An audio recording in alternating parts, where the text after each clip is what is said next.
Olá, está começando a Granja na TV. Eu sou Thaís Dávila e essa é a sua conexão diária com o agronegócio. O Agro na Cidade. A Prefeitura de Porto Alegre deu início à implementação de 68 hortas comunitárias. A comunidade vai escolher os locais por meio do orçamento participativo e do Fórum da Agricultura Urbana. O primeiro plantio ocorreu na horta comunitária da Lomba do Pinheiro, considerada a mais antiga da cidade e uma das maiores do estado, com uma área de cultivo de 60 metros quadrados. A proposta é priorizar a produção orgânica e fortalecer a segurança alimentar e nutricional.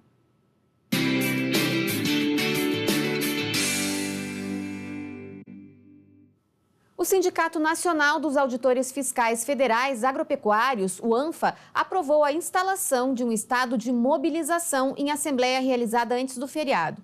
O motivo é a possibilidade de mudanças na estrutura de comando da fiscalização agropecuária, o que poderia trazer novamente problemas como os registrados nas operações carne fraca e leite compensado. Vamos entender melhor todo esse processo com a delegada sindical do ANFA no Rio Grande do Sul, Beatriz Sontag Kurrenbecker. Tudo bem, Beatriz? Tudo bem, Thaís. Bom, vamos começar explicando, então, como funciona hoje a relação dos órgãos de fiscalização do Ministério da Agricultura com as superintendências estaduais. Bom, Thaís, hoje funciona de forma que esses serviços que estão dentro das superintendências, na verdade, fisicamente, né, a gente está dentro, nós aqui no Rio Grande do Sul estamos dentro do prédio da superintendência, assim como os serviços de inspeção de produtos de origem animal e vegetal, e nos outros estados também estão dentro dos prédios das superintendências, e na verdade tem um apoio hoje basicamente só de RH, né, de recursos humanos e alguma coisa assim de apoio quando há necessidade com relação a veículos e tal, mas o relacionamento maior, né, na verdade o fluxo de trabalho e fluxo decisório acontece dos serviços diretamente com Brasília, é o que a gente passou a chamar de verticalização, né? Então, na verdade, um período pós algumas situações que houveram dentro do Ministério, que acho que alguns de vocês lembram ainda, Operação Carne Fraca, Operação Leite Compensado, a gente teve algumas situações em que em algumas superintendências, alguns superintendentes, né, na época, e outros chefes de divisões na época também, se envolveram em algumas situações que depois foram administrativamente, inclusive, punidas e tal, e se chegou à conclusão na época que foi, inclusive, corrupção, né, utilização do cargo para beneficiar alguns, enfim.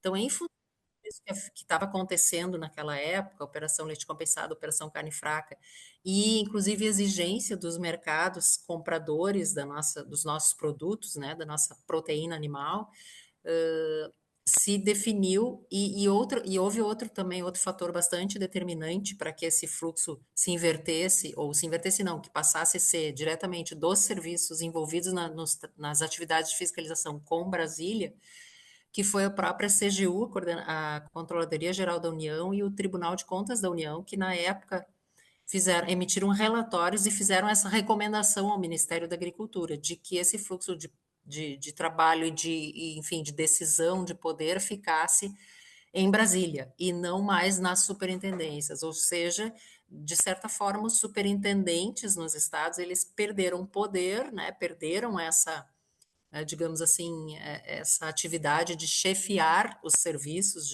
ligados à fiscalização, e passaram, então, claro que alguns outros serviços, né, inclusive alguns que ainda trabalham na parte vegetal, que é a parte de sementes, de agrotóxicos, ainda até ficaram na superintendência, mas especificamente inspeção de produtos de origem animal, inspeção de produtos de origem vegetal.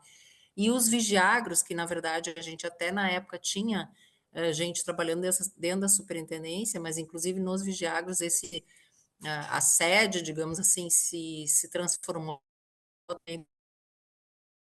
para uma das unidades dos vigiagros nos estados, né? Então se desvinculou completamente da superintendência, os vigiagros, né? Se criou toda uma outra estrutura de poder, de trabalho, enfim, e de decisão, como eu estava falando. E a superintendência, então, ficou com uma partezinha menor, digamos assim, do poder decisório relativo aos serviços e às atividades de inspeção, e ficou mais com a parte também toda estrutural, que nem eu falei, recursos humanos, enfim, isso tudo continua sendo dentro da superintendência. Temos a divisão de defesa agropecuária, onde ainda estão os serviços de sanidade, saúde animal e sanidade vegetal, né, que não são assim tão fortemente relacionados com a fiscalização, eles ainda estão dentro da superintendência, né, outras atividades várias. Mas, especificamente, então, a inspeção animal, vegetal e vigiagro, como eu te falei, passaram a se relacionar diretamente com Brasília. O que aconteceu agora? O que está acontecendo agora? Há uma proposta da CGPlan, que é um órgão lá de Brasília de planejamento, né?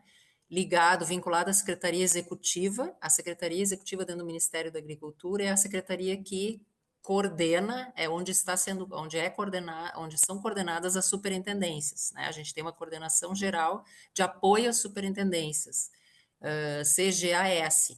E aí, inclusive, a proposta se chama fortalecimento, a proposta é chamada de fortalecimento da CGAS, que é a Coordenação Geral de Apoio às Superintendências, tá?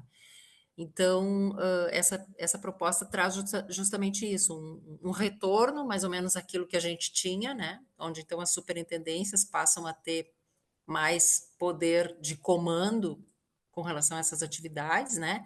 Por um lado, Thaís, também é importante dizer que nós temos inclusive vários colegas que defendem um pouco isso, por quê? Porque essa relação com Brasília, às vezes, em algumas vezes também traz um certo esse distanciamento às vezes traz algumas dificuldades, né, com relação à praticidade, ao dia a dia, né, Sim. necessidade de veículos, necessidade de coordenação de coisas mais assim próximas, digamos, e essa relação está sempre sendo feita com Brasília, digamos, no nível nacional, com todas as superintendências no mesmo bolo, enfim, né, dentro de Poá, do DIPOV, enfim. Então temos também Burocratiza um pouco essa as questão. relações, né? Exato. Então, assim, basicamente, tá, para quem está nos ouvindo entender, a desvantagem de ter o poder aqui na superintendência é que esse cargo de superintendente ele é um cargo de indicação política, tá? Nós aqui no Rio Grande do Sul, inclusive, temos a sorte, digamos assim, de termos os últimos superintendentes todos colegas nossos, auditores fiscais federais agropecuários, mas a grande maioria, realmente a maioria absoluta dos superintendentes no país não são nem servidores do MAPA, são cargos de indicação política, né? Que normalmente naquela situação pós-eleição, são cargos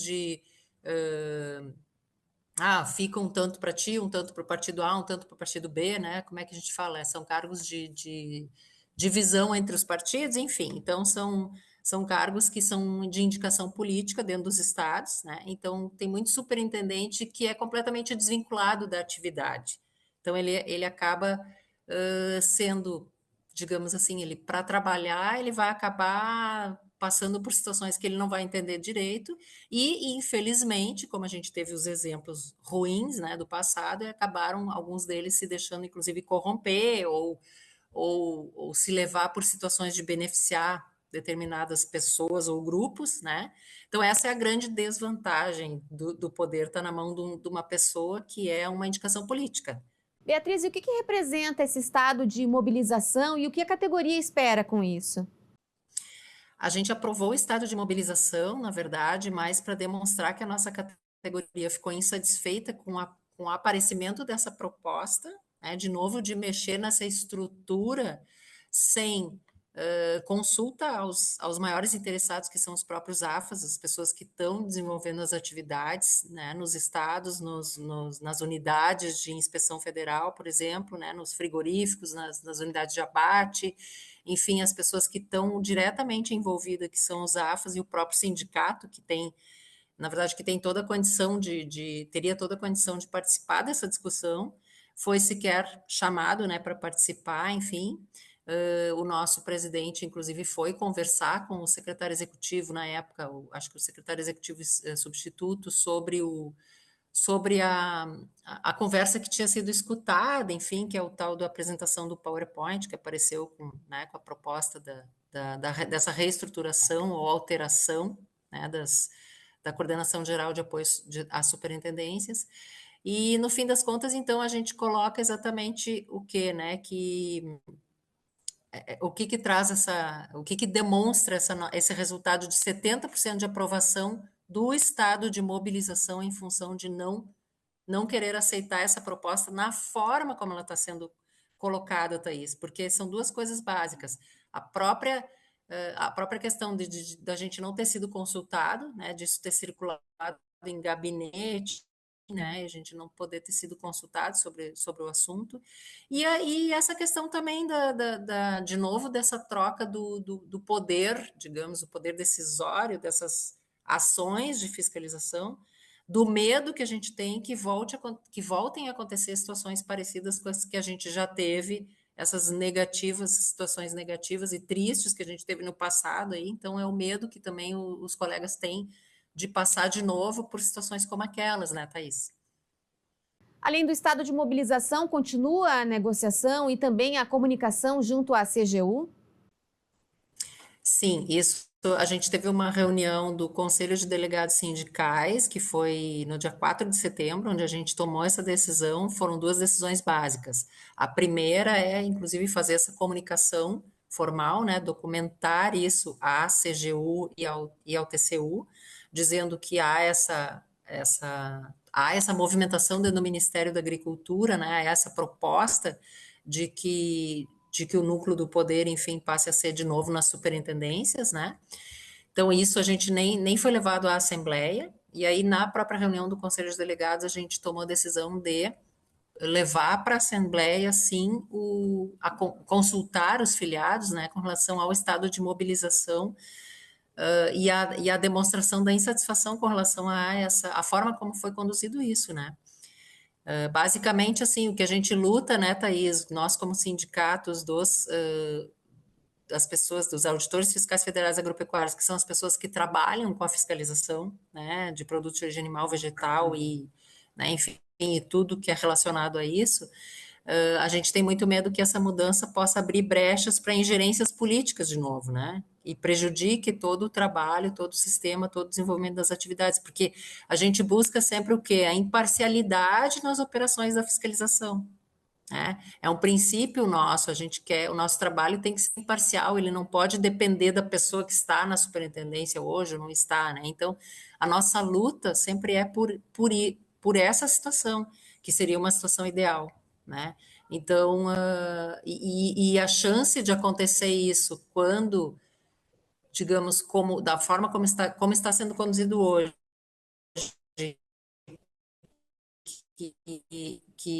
que é decidido em Brasília pelo chefe de um departamento, setor fiscal federal agropecuário, que está digamos assim, num grupo, num departamento formado por várias pessoas, a chance de acontecer agora falando o contrário, né, essa parcialidade ou uma ingerência política, a chance é muito menor do que se ficar na mão de um superintendente ou superintendente, chefe de divisão de defesa agropecuária, enfim, né?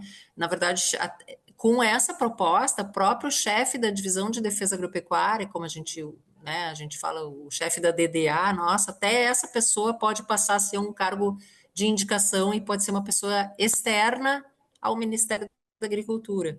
Certo, Beatriz, muito obrigada pela participação. Tá bom, muito obrigada pela oportunidade, Thaís. Também a gente se coloca à disposição aqui como sindicato, como delegacia sindical no Rio Grande do Sul, para estar repassando também informações a respeito desse tema, que para nós é muito importante, né? Essas conquistas que a gente teve ao longo do tempo, de tentar transformar o trabalho cada vez mais e ir avançando, né, em ser mais imparcial e ser cada vez mais independente, digamos, de vontades pessoais, assim, a gente está sempre de olho e a gente vai querer estar sempre também conversando sobre isso. Também ficamos de portas abertas e agradecemos a oportunidade. Obrigada. A Granja na TV faz um rápido intervalo e em seguidinha a gente volta.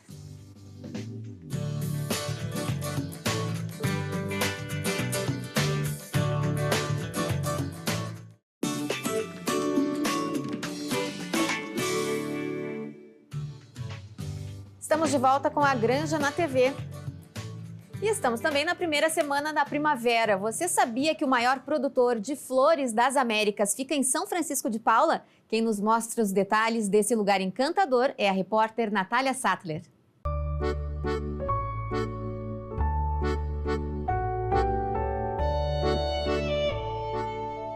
Um lugar para contemplar a perfeição da natureza, que fica ainda mais evidente na primavera. Uma das principais atrações do parque nesta época do ano é este túnel de glicínias. Um aroma maravilhoso, é o segundo maior do mundo. A gente conseguiu aproveitar a última semana de floração. Ele fica florido de 15 a 20 dias e no restante do ano fica todo verde. São 30 jardins com 9 milhões de mudas plantadas, um gigante colorido de 50 hectares. E para explorar toda essa beleza, pegamos uma carona.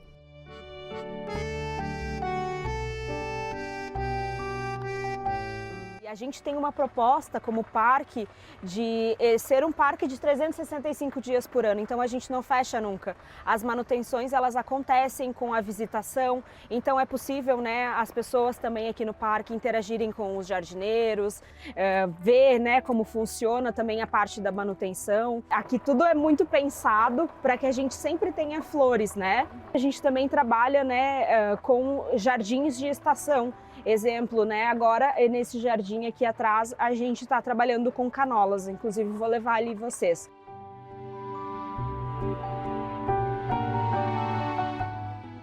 Esse é um jardim que são em formatos de campos, então a gente tem aqui também as passarelas para as pessoas poderem passar.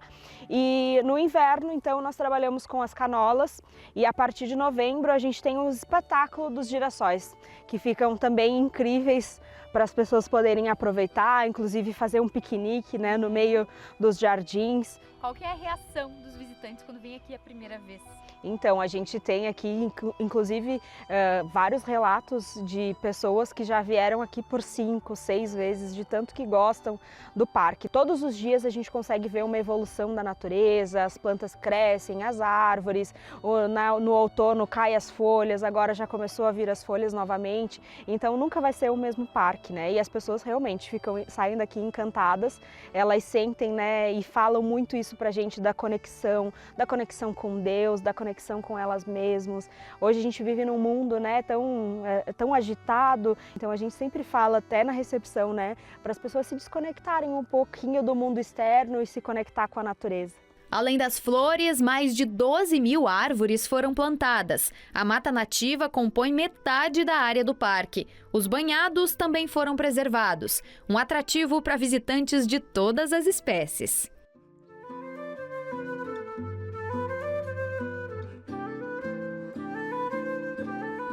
As borboletas são tão importantes para o parque que existe até um monumento em homenagem a elas. É uma história incrível, né, que a família proprietária do parque tem com as borboletas. Esse parque ele era para ter sido feito fora do país, na Europa, e tantos contratempos, leis diferentes, né, outro país, e a gente resolveu então fazer aqui no Brasil. E nos chamou muita atenção também a Serra Gaúcha. Numa dessas viagens, passando de Balneário Camboriú para a Serra, para Gramado principalmente, a gente avistou essa terra, tinha uma placa gigantesca de vértice na frente e aquilo nos chamou muita atenção. Vimos várias outras, né, em Canela, Gramado, mas essa aqui em específico tinha tudo que a gente idealizava para o projeto. E numa dessas vindas a gente pediu para o corretor, para ele liberar a chave para que a gente viesse aqui sozinhos, para sentir se realmente aqui era o lugar. E nós estávamos caminhando aqui entre a mata e a gente resolveu parar e fazer uma oração. E pedir se realmente fosse aqui o lugar ideal para o Mátria, que Deus nos mostrasse uma luz. E quando a gente abriu os olhos, veio uma revoada de borboletas brancas, incrível. E aquilo pra gente foi um sinal tão grande. Naquele mesmo dia a gente fez a compra da propriedade. E a gente fez então o monumento das borboletas brancas, que é aqui. Aqui é quando flore, então as flores são todas brancas para fazer o que a gente sentiu, a gente quer que os visitantes sintam aqui. Então esse ambiente ele foi pensado para isso.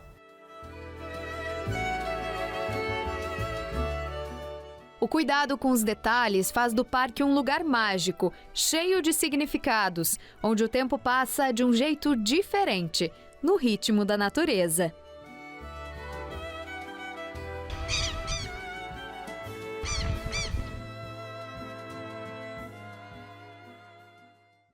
Quarta-feira é dia de Fala Professor aqui na Granja na TV. Vamos acompanhar as novidades da Faculdade de Medicina Veterinária da UBRA.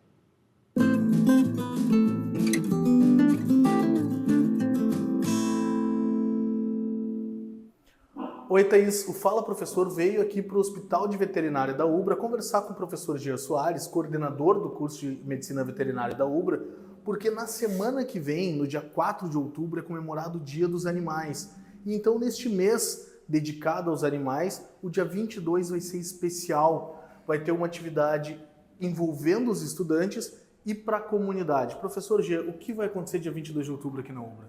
Dia 22 de outubro a gente vai fazer o Dia dos Animais da UBRA, né? É um dia onde a gente para as nossas atividades e direciona aí para uma atividade de extensão, né? Envolvendo então alunos, envolvendo professores e a comunidade acadêmica de uma forma geral. Tá? Nesse dia a gente faz uma série de atividades de orientação a respeito de posse de guarda responsável, né? De posse de animais, de zoonoses, e também a gente faz um mutirão de castrações. É feita uma série de castrações de cães e de gatos, machos, né? E essa atividade ela é muito importante porque ela contribui muito significativamente aí, né, para o controle da população de uma forma geral. Então, tradicionalmente, em outubro, a gente faz essa atividade e esse ano a gente vai repetir também. E ela é aberta, então, para a comunidade? É só trazer o animal? Como é que funciona? Exatamente. A atividade ela é aberta para a comunidade de uma forma geral. É direcionado para a comunidade de baixa renda, né? É feita todo um cadastro e uma inscrição, né? Então as pessoas se inscrevem, fazem essa ficha, ela é avaliada pelo pessoal aqui do hospital, as pessoas são comunicadas, é aprovado, né? Então são convidadas a vir no dia 22 para fazerem então as castrações. E como estudantes participam, imagino que seja um momento de aprendizado também, né? É um momento, a gente diz que é um momento único, muito especial, porque ali eles vão estar vivenciando na prática, né, a castração de uma série de animais, um grande número de animais no mesmo dia, e é ali onde eles conseguem realmente colocar em prática, né, tudo aquilo que eles vêm aprendendo nas disciplinas teóricas e nas disciplinas práticas também. Mas ali é realmente onde tudo acontece, onde tem que mostrar, né, que adquiriram as competências ali durante o curso. Perfeito, professor. Muito obrigado. O Fala Professor fica por aqui. Até a semana que vem. E vamos ver qual é o infográfico desta semana no site Sacred Call com a divulgadora científica Lívia Padilha. Agora que nós já entendemos a diferença entre o ciclo de carbono dos bovinos e as emissões diretas do transporte, a gente consegue ver em outro infográfico, com dados dos Estados Unidos, essa diferença colocada por setor. Então, nesse infográfico que a gente tem hoje, a gente consegue ver no topo transporte, ou seja, os maiores emissores nos Estados Unidos é ainda transporte, seguido pela indústria, e lá bem pequenininho aqui abaixo do gráfico com 3,9 agricultura e pecuária, juntas. E dentro desse valor de 3,9, 2% apenas é relativo à carne bovina. Lembrando que os Estados Unidos também são uma potência e produzem muita carne bovina, exportam muita carne bovina também, assim como o Brasil. E tem mais um detalhe bem importante, é que nesses dados não está contabilizado ainda o sequestro de carbono, o potencial sequestro, ou seja, a gente já entendeu que pastagens bem manejadas e o gado no campo têm o potencial de ajudar ainda o solo. Esse ciclo natural, ele acaba levando o carbono para o solo. Então, isso ainda não está contabilizado, tanto nos Estados Unidos, nesse infográfico aqui, quanto no Brasil. O relatório nacional que sai anualmente ainda não contabiliza. Desde 2015 existem os dados, mas ainda não foi colocado esse balanço. Então, a gente tem ainda muito trabalho pela frente para entender essas emissões de uma forma geral e também para contabilizar e que existam metodologias que a gente possa colocar isso num balanço de carbono realmente. Na próxima semana, nós vamos entender um pouquinho melhor com um exemplo de uma fazenda. A Granja na TV de hoje fica por aqui. Até amanhã!